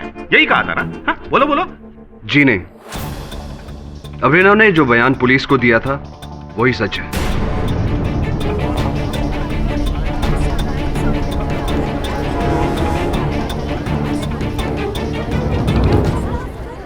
उस रात अभिनव मेरे साथ शाम 7 बजे से तकरीबन रात 11 बजे तक था और मिस्टर खुल्लर की मौत 9 बजे हुई, तो जाहिर है अभिनव बेकसूर है।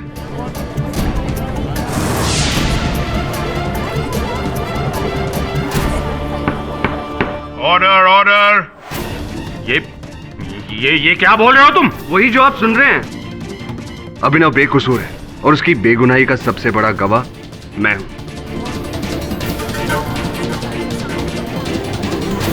मिलोट, શું ચાલી શું રહ્યું છે આ બધું? આ લોકો પોતાના બયાન, ये लोग अपना बयान बदल रहे हैं।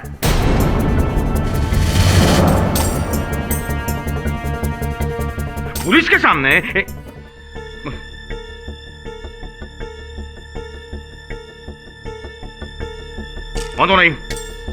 वांधो नहीं, मैं साबित करके रहूंगा कि खून अभिनव ने ही किया है। हाँ।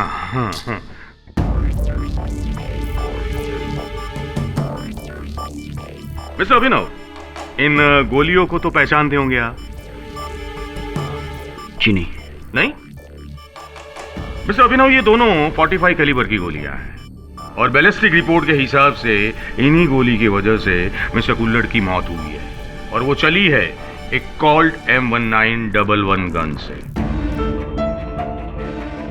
वैसे आपके पास भी गन है ना? वो कौन सी है? वो है कॉल्ट M1911, लेकिन लाइसेंस है पापा के नाम। यानी कि वही गन?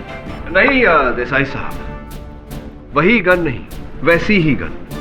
जयपुर में 1426 लोगों के पास उसी मेक, उसी मॉडल का गन है, M1911। मिस्टर केडी, मुझे पूरा यकीन है कि वो 1426 लोगों की गन उनके पास ही होगी। वैसे आपकी गन कहाँ है? पुलिस ने इन्वेस्टिगेशन के वक्त आपके पास मांगी थी, राइट? जी, वो मैंने कमरे में रखी थी, लेकिन खो गई। क्या?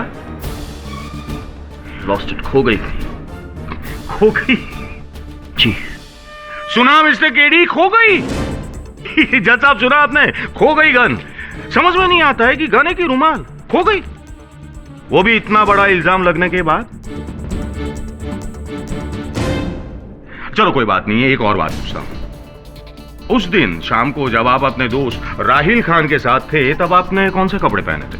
जी, मैंने एक व्हाइट टी शर्ट और ब्लू डेनिम्स पहने थे।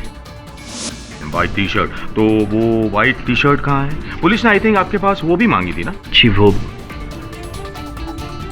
भी खो गई है। ये भी खो गई जज साहब, यानी कि मौका वारदात से सबूत खो गए। I object your honour. Abhinav की गन और उसका टी शर्ट इस केस में साक्ष्य के रूप में स्थापित नहीं हुए। कोई बात नहीं है केडी साहब, जज साहब, हम कुछ और स्थापित करते हैं। मिस्टर अभिनव, ये क्या है? ये बटन पुलिस को मिस्टर कुल्लर की लाश के पास से मिला था। ये आप ही का बटन है ना? ये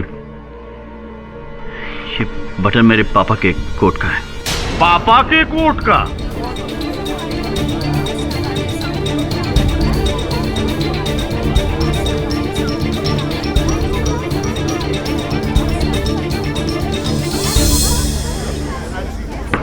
साइलेंस! मतलब तुमने अपने पापा का कोट पहना था? जी हाँ। नहीं, जी नहीं। तो फिर ये बटन वहां कैसे पहुंचा? वो मैं बता सकता हूं।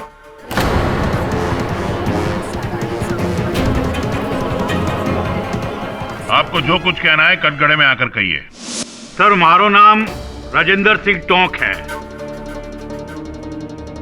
मैं भी शहर के बड़े बिल्डरों में से एक,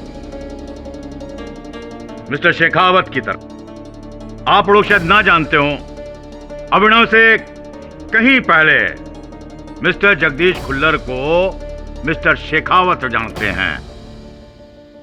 दरअसल मिस्टर जगदीश खुल्लर मिस्टर शेखावत के लिए एक ऐसा जहरीला कांटा थे जिसका निकालना इनके लिए बहुत जरूरी था।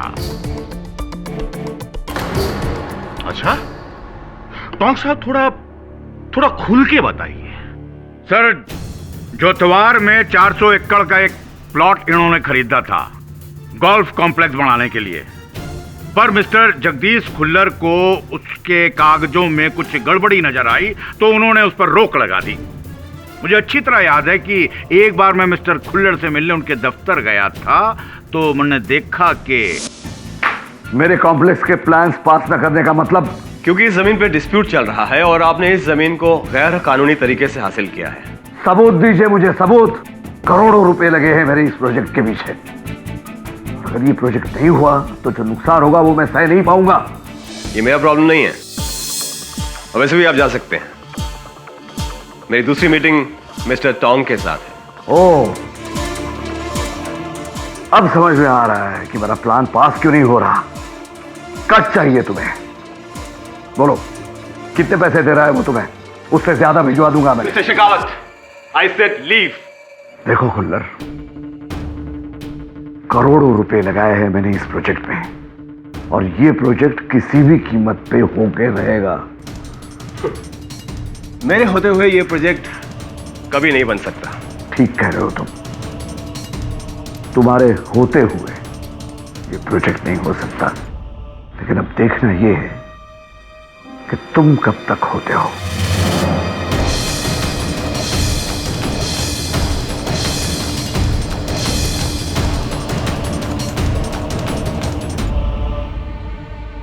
आइए मिस्टर टोंग, बैठिए। हाँ, अबे बराबर समझायो। इसका मतलब ये है कि बाप और बेटे दोनों की एक ही आदमी के साथ दुश्मनी थी, है ना? जी, छोड़ो आने सच। मतलब एक की पर्सनल और दूसरी की प्रोफेशनल, समझाइयो।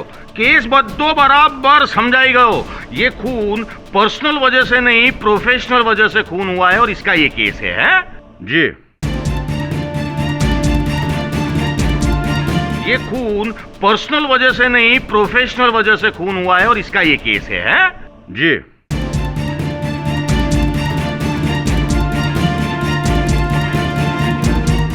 समझाई जैसे बापा, बद्दू बराबर समझाई जैसे। योर ऑनर, क्या है कि वो बरखा को इधर बुलाऊंगा ना, ये जो अभिनव की मंगेतर है, तो सब कुछ समझ में आ जाएगा। बुलाऊं? इजाजत है। हाँ, तो बरखा जी, आपके पति का सॉरी आपके मंगेतर ने, देखो वैसे बुरा नहीं लगाने का, लेकिन उनका कहना यह है कि आपके और मिस्टर जगदीश के बीच में कुछ ऐसा चल रहा था। तो क्या बात सच्ची है? नहीं, बिल्कुल सच नहीं। मैं जगदीश खुल्लर को जानती नहीं हूँ। मैं आज तक कभी मिली नहीं हूँ और देखा भी नहीं है उन्हें। झूठ बोल रही है। मेरे पास सबूत है। कहाँ है? कहाँ है सबूत? कहाँ है? दिखाओ। बरखा पर नजर रखने के लिए मैंने एक जासूस हायर किया था, लश्कर सिंह। उसने खुल्लर और बरखा की कई सारी तस्वीरें खींची है। अच्छा, तो ये लश्कर सिंह कहाँ है? भाई अब ये मत बोलना कि वो भी गन और टी शर्ट की तरह गायब हो गया है।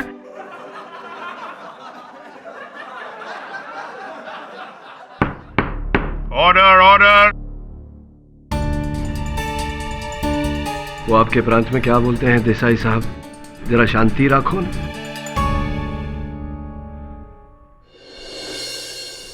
ये तस्वीरें कहाँ है? वो तस्वीरें वो मेरे पास नहीं है, लश्कर सिंह के पास है। लेकिन लश्कर सिंह गायब है, लापता है। क्या तुम्हें याद है कि कौन से दिनांक पर ये चित्र लिए गए थे? अच्छी तरह से याद है। 9th, 10th और 11th जनवरी, जब बरखा ने मुझसे झूठ बोला था कि वो अपने अंकल से मिलने गई थी Agra, but the fact is वो यही जयपुर में थी अपने आशिक के साथ। नहीं अभिनव, उन दिनों में आगरा में ही थी। 10 तारीख को हम ताजमहल देखने गए थे। उसकी फोटोज है मेरे फोन में, देखिए। अच्छा, दिखाओ फोटो दिखाओ। हाँ, ये आगरा में थी केडी साहब। देखिए केडी साहब, देखिए, शी इज राइट। अच्छा, मुझे एक बात बताइए, ये अपने पूरे परिवार के साथ आगरा में थी, तो उसी वक्त वो जयपुर में कैसे हो सकती है? तुम्हारा जासूस झूठ तो नहीं बोल रहा था? झूठ तुम्हारा भाई बोल रहा है।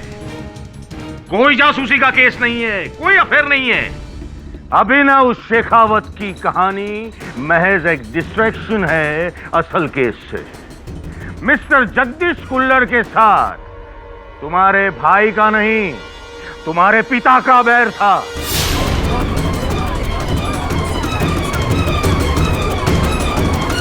बैर था इनका, वो 400 करोड़ की जमीन के लिए। मिस्टर देसाई, आप टोंग के कथन के आधार पर मिस्टर शेखावत को इस केस में नहीं घसीट सकते। अच्छा, तो इस बटन के बूते पर तो मैं जोड़ सकता हूं ना।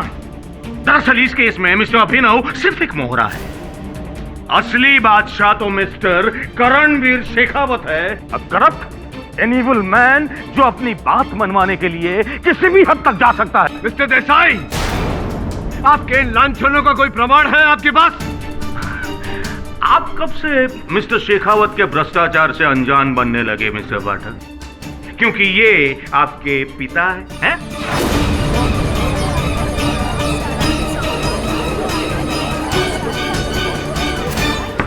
साइलेंस। ये अदालत है और अदालत में मेरे लिए कोई पिता नहीं, कोई भाई नहीं, केवल मुवक्किल है। अदालत?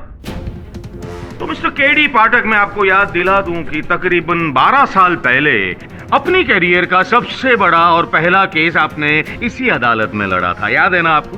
अच्छा, अब ये बताइए कि वो कौन सा केस था? हाँ? देखिए देसाई साहब, उस केस का इस केस से कोई संबंध नहीं। संबंध क्यों नहीं है केडी साहब? बिल्कुल संबंध है। अब ये बताइए कि किसके विरुद्ध केस था ये? बताइए। मिस्टर करणवीर शेखावत के विरुद्ध। मिस्टर केडी पाठक, अपनी जिंदगी का इतना बड़ा केस, वो भी अपने बाप के विरुद्ध। हाँ, क्यों? बताइए ना, क्यों? अगर आप कतरा रहे तो मैं बता दूं। राजस्थान का सबसे सेंसेशनल केस, जो एक बेटा अपने पिता के भ्रष्टाचार से पर्दा हटाने के लिए लड़ रहा था, जो उन्होंने किया केस जीतकर। उस वक्त वो आदमी तुम्हारे लिए भ्रष्ट था, तो आज ये अचानक धर्मात्मा कैसे बन गया mister KD Pathak?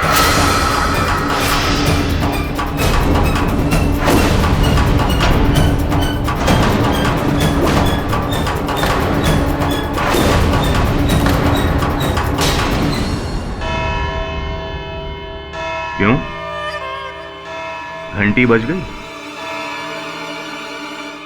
Court is adjourned.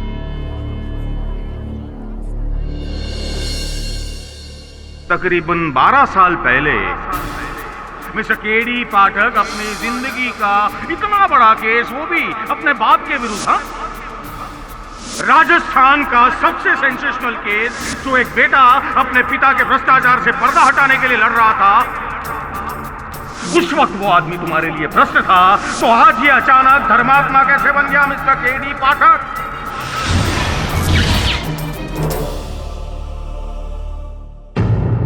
क्या सोचा था तुमने?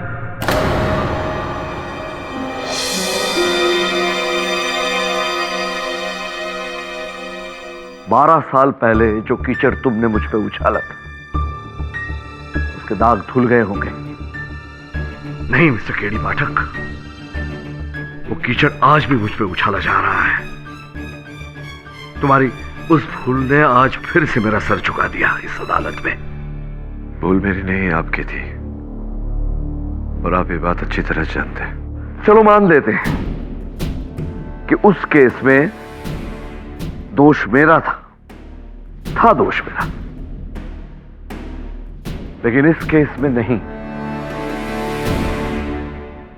इस केस में भी दोषी आप ही हैं। अच्छा, वो कैसे? राहिल और उजागर ने अपना बयान किसके कहने पर बदला? आपके दोस्त देने पर, आपके रुपए की लालच से।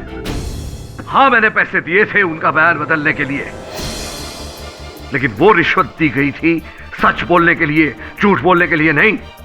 सच? हाँ सच, वो सच कि तुम्हारा भाई निर्दोष है। नहीं किया खून उसने उस खुल्लर का, लेकिन अब भी अगर तुम्हें अपने खून से ज्यादा औरों पे भरोसा है तो छोड़ दो ये केस। मैं ये केस नहीं छोड़ूंगा। मैंने अपनी मां को वचन दिया है कि अपने भाई को निर्दोष साबित करके उसे घर लेकर जाऊंगा। स्वीट मिस्टर पाठक।